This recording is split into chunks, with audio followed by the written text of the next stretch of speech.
오늘은 여러분과 더불어서 에덴의 역사와 성령시대 구원자라는 주제를 가지고 하나님 말씀 상고해 보도록 하겠습니다. 하나님을 믿는 사람들이나 하나님을 믿지 않는 사람들이나 에덴 동산의 아담 하와의 그 이야기는 누구나 다 잘 알고 있는 너무나도 유명한 스토리 아니겠습니까?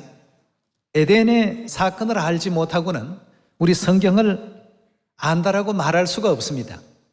그만큼 에덴 동산 안에는 하나님께서 중요한 진리를 이해할 수 있는 귀한 어떤 보물을 감추어 놓으셨습니다.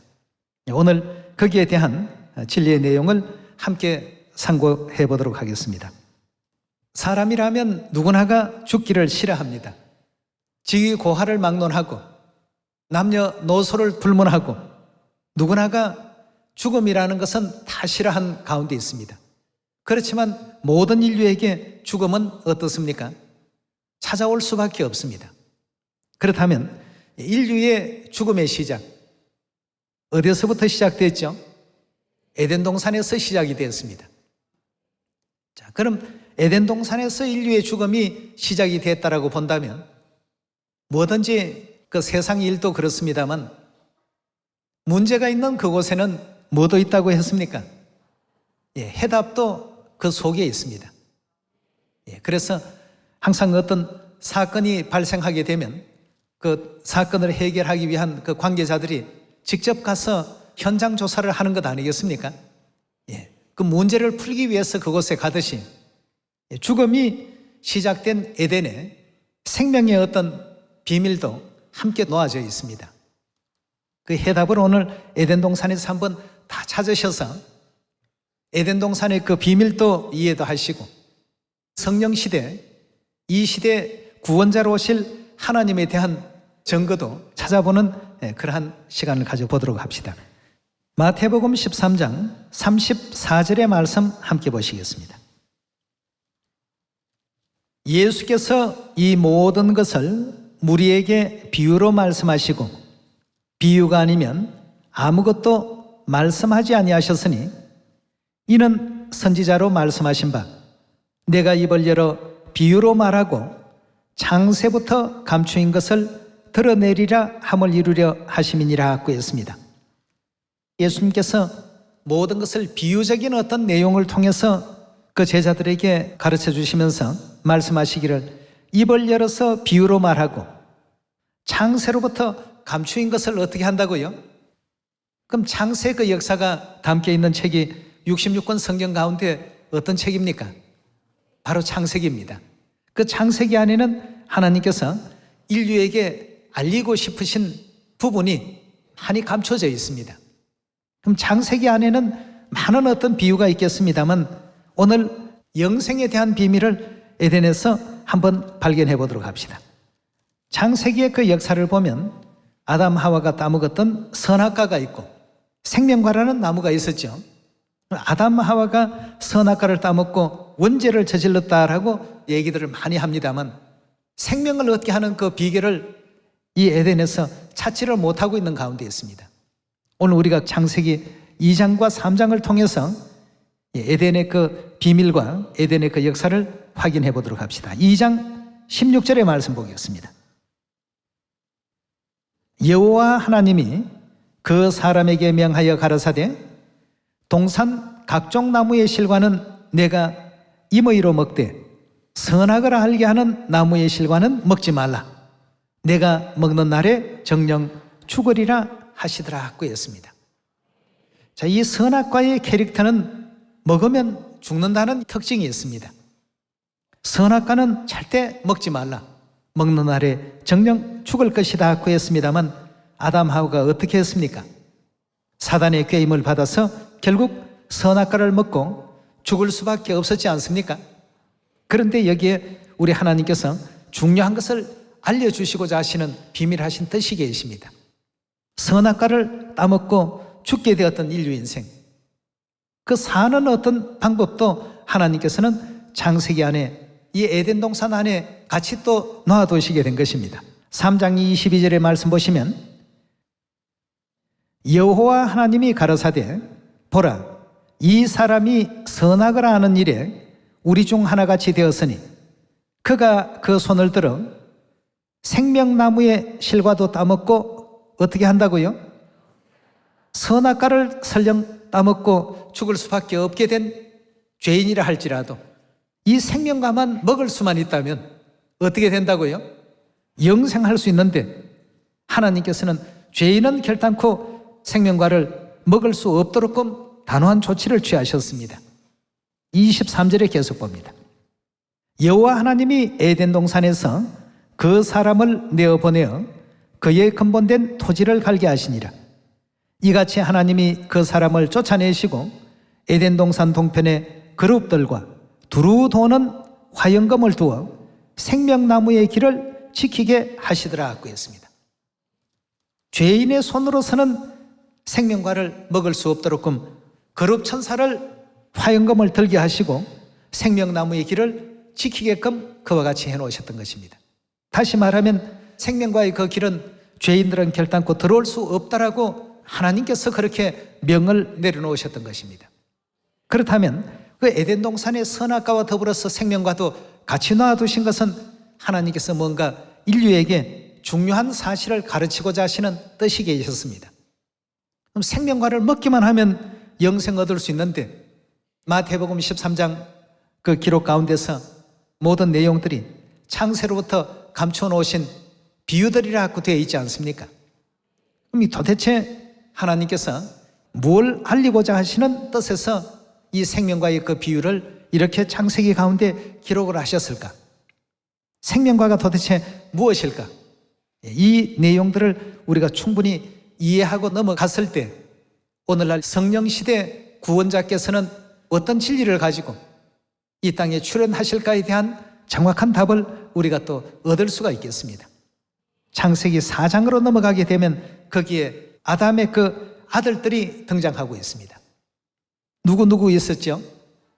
가인과 아벨이 있었습니다. 그 가인과 아벨에게 하나님께서 이 생명과에 나아갈 수 있는 진리를 알려주셨습니다.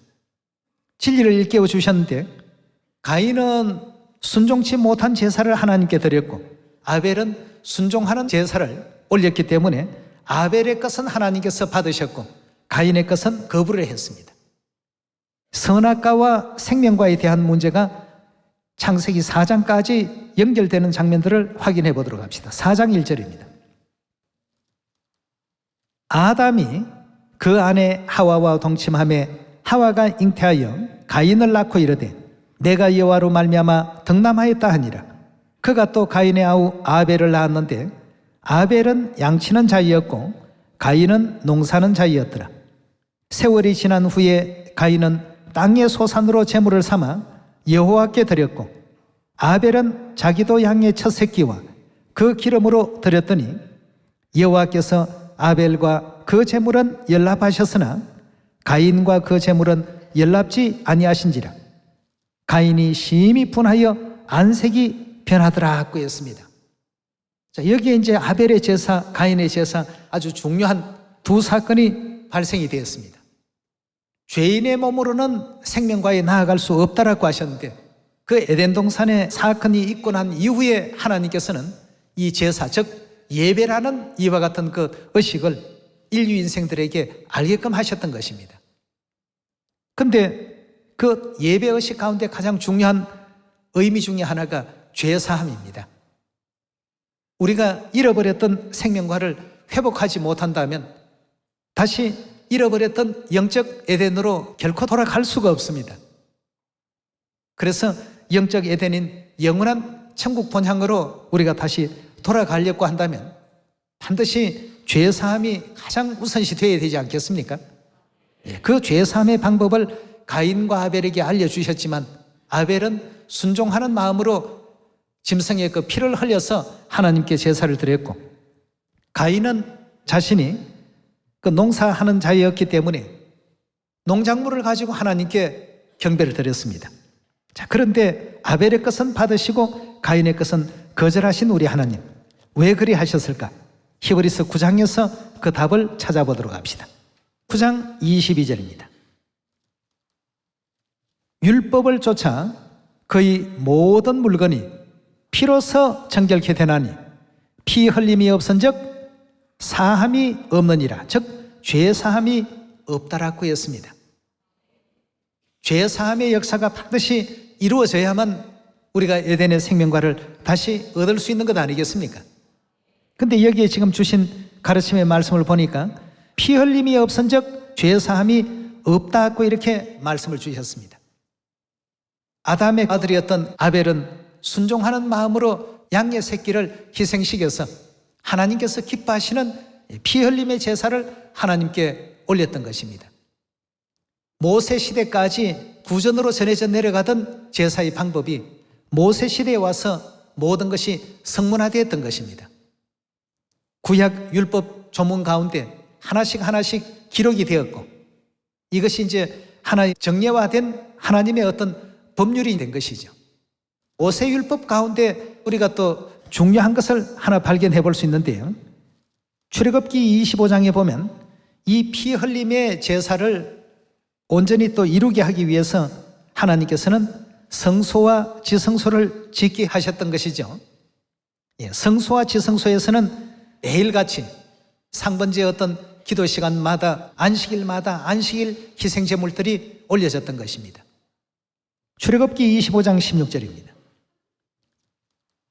내가 내게 줄 정금판을 궤 속에 둘지며 정금으로 속죄소를 만들되 장이 2규빗 반, 광이 1규빗 반이 되게 하고 금으로 그룹 둘을 속죄소 두 끝에 쳐서 만들되 한 그룹은 이 끝에 한 그룹은 저 끝에 곧 속죄소 두 끝에 속죄소와 한 덩이로 인하게 할지며 그룹들은 그 날개를 높이 펴서 그 날개로 속죄소를 덮으며 그 얼굴을 서로 대하여 속죄소를 향하게 하고 속죄소를 궤 위에 얹고 내가 내게 줄 정금판을 궤 속에 넣으라.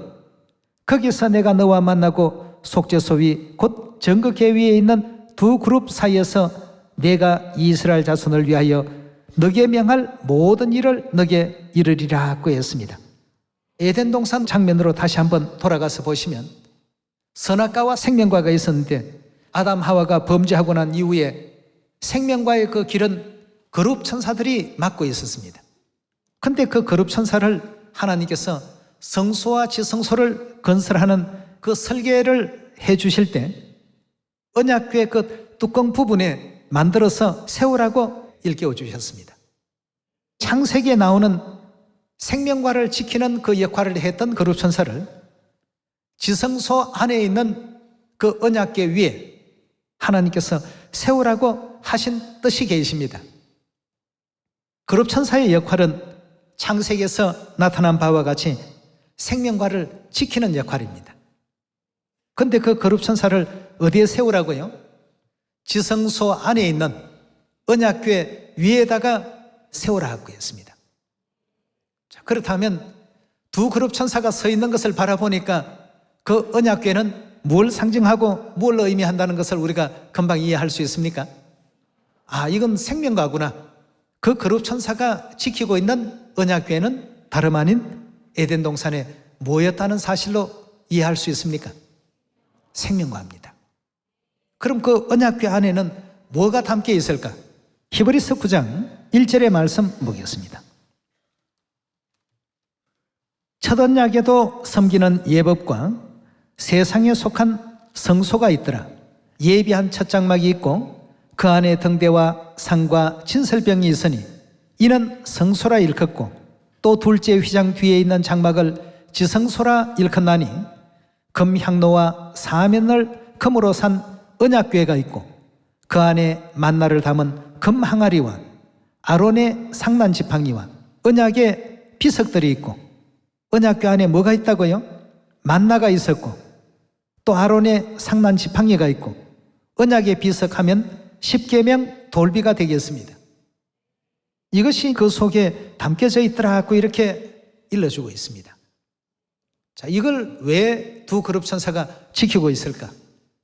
십계명은 결국 우리 하나님 말씀으로 되어진 하나님의 계명 아니겠습니까? 우리 요한복음 1장 1절에 보면 태초에 뭐가 계셨다고요? 말씀이 계시니라. 이 말씀이 하나님과 함께 계셨으니 이 말씀이 곧 하나님이시라. 십계명의 두 돌비라고 하는 것은 하나님의 그 말씀 하나님이심을 우리에게 또 일깨워 주신 내용이 되겠고요. 그 속에 또 만나가 담겨 있지 않습니까?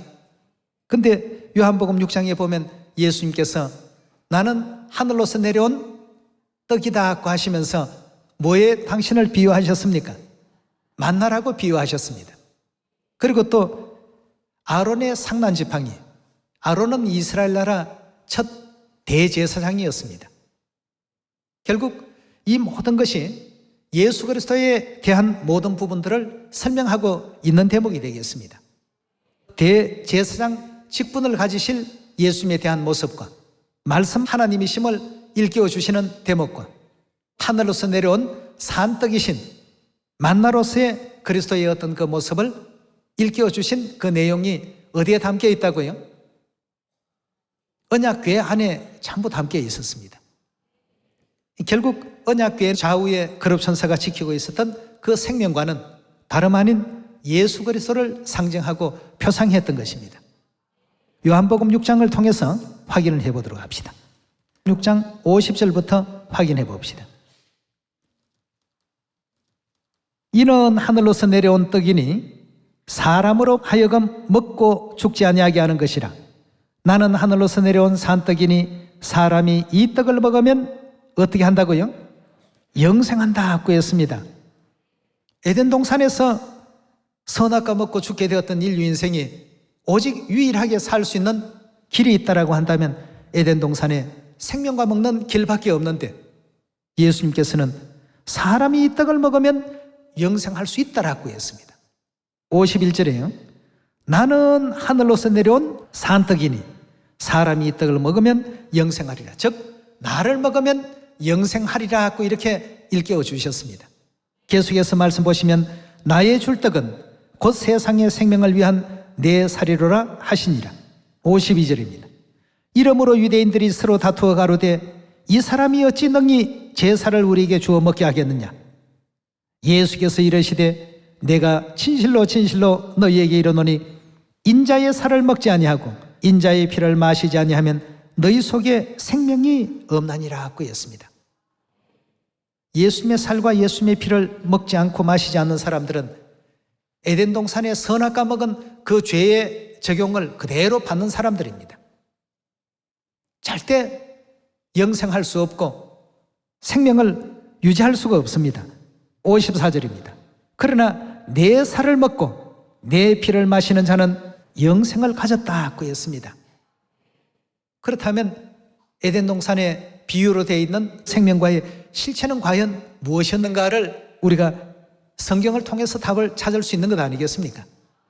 예수님 바로 자신이었습니다. 요한복음 6장에서는 누구를 먹어야 영생 얻는다고요? 예수님을 먹고 마셔야 된다고 했습니다. 우리 55절에 계속 봅시다. 내 살은 참된 양식이요 내 피는 참된 음료로다. 내 살을 먹고 내 피를 마시는 자는 내 안에 거하고 나도 그 안에 거하나니 살아계신 아버지께서 나를 보내심에 내가 아버지로 인하여 사는 것 같이 나를 먹는 그 사람도 라고 했습니다. 나를 먹는 그 사람은 나를 먹기만 하면 영생할 수 있다라고 하는 말씀을 주실 때 에덴 동산에 비유로 되어 있는 생명과는 그 실체가 누구였다는 사실을 우리가 이해할 수 있지 않습니까? 바로 예수 그리스도 자신이었던 것입니다. 예수님을 먹는 방법이 문제가 되겠습니다. 우리가 어떤 방법을 가지고 예수님의 살을 먹고 피를 마실 수가 있겠느냐는 것입니다. 그래서 우리 하나님께서 예수 그리스도의 살을 먹고 예수 그리스도의 피를 마실 수 있는 진리를 이제 만들어 놓으신 것이죠. 그것이 바로 뭡니까? 유월절입니다. 마태복음 26장에서 그 답을 한번 찾아봅시다. 26장 17절의 말씀 보시면 무교절의 첫날에 제자들이 예수께 나와 가로되 유월절 잡수실 것을 우리가 어디서 예배하기를 원하시나이까? 가라사대 성화 나무에게나 가서 이르되 선생님의 말씀이 내 때가 가까웠으니 제자들과 함께 유월절을 너 집에서 지키겠다 하시더라 하라 하신대 제자들이 예수의 시키신 대로 하여 유월절을 예배하더라고 했습니다. 여기서 유월절에 어떤 예식을 집례하셨는지 26절입니다. 저희가 먹을 때에 예수께서 떡을 가지사 축복하시고 떼어 제자들을 주시며 가라사대 받아 먹으라 이것이 내 몸이라 하시고 유월절 떡을 떼어 주시면서 이것은 내 몸이다 즉 내 살이라 하고 나눠 주셨습니다. 또 잔을 가지사 사례하시고 잔 안에는 유월절에 포도주가 담겨 있었죠.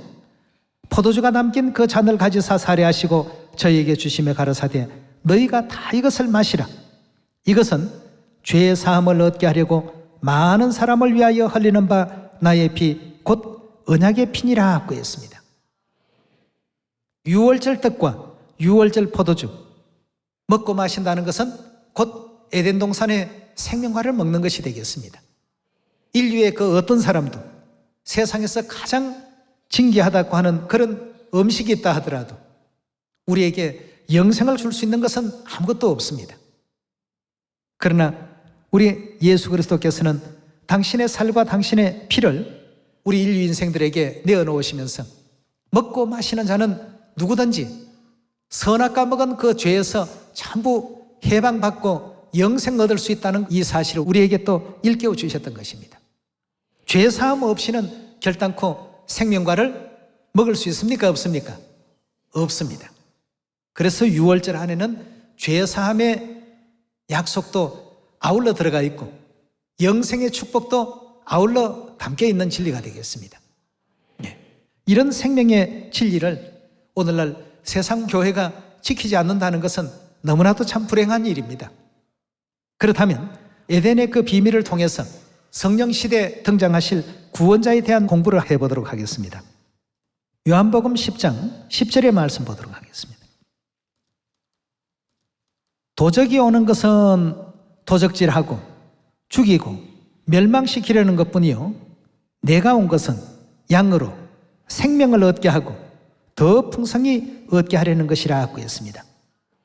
그럼 2000년 전 예수님께서 양으로 하여금 생명을 얻게 하기 위해서 이 땅에 오셨다고 했습니다. 선악과 먹고 죽게 되었던 모든 인류 인생에게 이 생명을 나눠주기 위해서 반드시 예수 그리스도께서 생명과를 가지고 오셔야 되겠죠.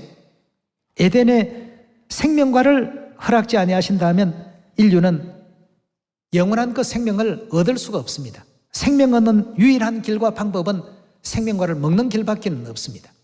그 생명과는 어떤 진리로 나타났습니까? 2000년 전 예수님께서 유월절 새언약 진리의 길을 열어놓고 가셨습니다. 근데 올리우시고 난 이후에 이 절기 지키는 시온을 황폐시켜버리고 때와 법을 전부 바꿔버렸습니다. 그래서 종교 암흑 시대가 도래하게 된 것입니다. 히브리서 우리 9장 27절의 말씀 같이 보겠습니다. 자, 이래서 이제 두 번째 이 땅에 하나님께서 오셔야 되는 필연적인 사항이 되었습니다. 27절입니다.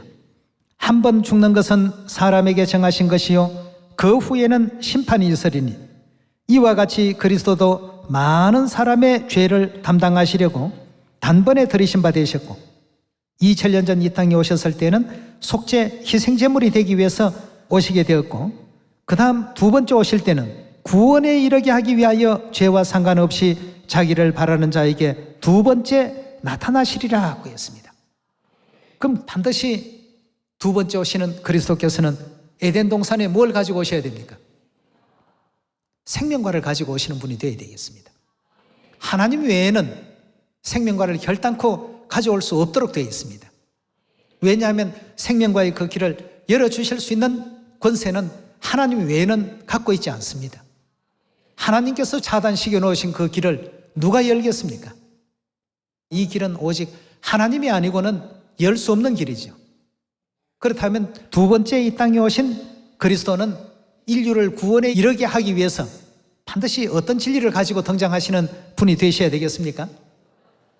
유월절 새언약 진리를 인류에게 선포해 주시고 영생 얻게 하시는 그분이 바로 누구시라고요? 구원에 이르게 하기 위해서 두 번째 오신 메시아요 그리스도이신 것입니다. 인류를 구원하러 성령 시대에 등장하실 하나님이시죠. 즉 요한계시록 3장 12절에 기록된 새 이름의 주인공이 되겠습니다. 그렇다면 히브리서에만 이런 문제가 기록되어 있는 것이 아니라 2700년 전 이사야 선지자도 이 문제에 대해서 우리에게 가르침을 주고 있는 대목이었습니다. 이사야 25장 6절입니다. 만군의 여호와께서 이 산에서 만민을 위하여 기름진 것과 오래 저장하였던 포도주로 연회를 베푸시리니 곧 골수가 가득한 기름진 것과 오래 저장하였던 맑은 포도주로 하실 것이며 라고 했습니다. 오래 저장하였던 맑은 포도주라고 하는 이 예언은 예수님께서 올리우시고 난 이후에 AD 325년 니케아 종교회의에서 유월절을 폐지시키고 다시금 이 시대에 복구하실 때까지 약 1600년이라는 긴 세월이 흘렀습니다. 그래서 오래 저장하였다라고 이렇게 설명하고 있습니다. 7절의 말씀 보시면 또 이 산에서 모든 민족에 가리워진 면박과 열방에 그 덮인 휘장을 제하시며 사망을 영원히 멸하실 것이라고 했어요. 다른 말로 표현하면 영생 주신다는 뜻 아니겠습니까? 포도주로서 사망을 영원히 없애버리겠다 라고 약속하신 진리는 유월절의 그 진리 외에는 없습니다. 8절의 말씀 다시 보시면 사망을 영원히 멸하실 것이라 주 여호와께서 모든 얼굴에서 눈물을 씻기시며 그 백성의 수치를 온 천하에 제하시리라. 여호와께서 이같이 말씀하셨느니라. 그날에 말하기를 이는 생명의 포도주를 가지고 사망을 영원히 멸하시는 이분은 누구시라고요? 우리의 하나님이시라. 우리가 그를 기다렸으니 그가 우리를 구원하시리로다 하고 했습니다. 우리 구원은 다른 데 맡겨서는 안 됩니다. 오래 저장했던 유월절 생명의 그 진리의 그 포도주로 말미암아 우리를 선악과의 모든 죄 가운데서 속량해 주시고 생명과를 먹을 수 있도록 이끌어 주시는 이분은 우리의 하나님이시라. 우리가 그를 기다렸으니 그가 우리를 구원하실 것이다 하고 했습니다. 이런 성경의 모든 예언을 따라서 우리에게 유월절 새 언약 진리를 가지고 오셔서 죄 사함 얻게 하시고 선악과의 죄에서 해방받게 하시고 또 영원한 천국 길을 열어주신 분이 누구십니까? 그렇다면 안상욱님은 성경과 모든 선지자들이 증거하고 있는 바로 성령 시대 누구십니까? 하나님이시요 우리의 구원자십니다. 두 번째 이 땅에 오신 우리 하나님이십니다. 세상 사람들은 그런 얘기들을 많이 합니다. 아이, 그럼 떡과 포도주 가지고 오고 유월절 가지고 오면 나도 하나님이 될 수 있겠네. 그럼 아버지 안성님께서 그 예언을 이루기 이전에 가지고 오신 사람이 있습니까? 성경 66권에 이렇게 명백하게 기록되어 있고 예수님도 친히 지키시고 베드로도 지켰고 또 사도 바울도 지켰고 요한도 지킨 이와 같은 유월절을 세상에서는 지키지 않는 이유가 어디 있는가 말이죠. 왜 못 지킬까요? 유명한 신학 박사들도 있고 유명하다고 하는 목사들도 많은데 저들은 유월절 진리를 가지고 나오지 못하는 이유가 어디 있을까요? 저들이 하나님이 아니기 때문에 그렇습니다. 오직 이 일은 누구만이 할 수 있다고요? 생명과의 길을 막으신 분이 하나님이시고 열어주실 수 있는 분도 하나님 외에는 없습니다. 초림 때 예수 그리스도께서 유월절 새 언약의 길을 허락하시고 사단 마귀에 의해서 짓밟혔던 진리의 그 법도가 두 번째, 이 땅에 다시 오시지 않는다면 그 누구도 찾아줄 수 없기 때문에 그 길을 열기 위해서 육체를 입고 우리 가운데 함께 가시고 우리에게 또 유월절 새 언약 진리를 선포해 주셨던 것입니다. 여러분, 오늘 이사야 25장의 이 예언의 말씀과 또 히브리서 9장에 자기를 바라는 자들을 구원에 이르게 하기 위해서 두 번째 오셨다고 하신 그 내용들을 잘 한번 기억하시면서 에덴 동산의 생명과의 그 실체로 이 땅에 오신 그리스도 하늘아버지 안성님, 또 예언 따라서 신부로 이 땅에 오신 우리의 영원하신 하늘어머니, 아버지 어머니께로 온전히 또 나아갈 수 있는 우리 시원의 가족들 모두가 되시길 부탁드리면서 말씀 마치도록 하겠습니다. 감사합니다.